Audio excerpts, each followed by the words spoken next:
好，我哋睇2021年嘅第31條。咁喺呢條佢用咗一個新嘅形式啦，去考大家關於存款創造一系列嘅計算形式。咁其實唔難嘅，大家去細心去計就做到㗎。咁首先我哋先處理下存款係幾多先。咁咧佢話 M.S 係250喎，C.P 係50喎。咁其實將250減翻50咧，計到200就係佢嘅存款啦。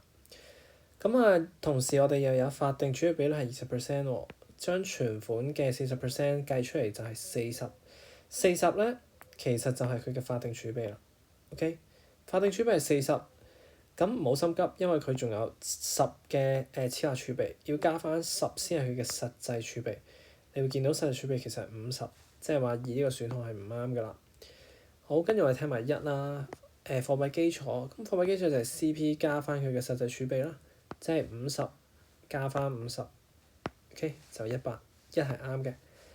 第3，存款創造佢話最大可能金額係250，咁啱唔啱咧？我哋試下啦，將實際儲備乘翻1除 RRR%，即係佢嘅法定儲備比率。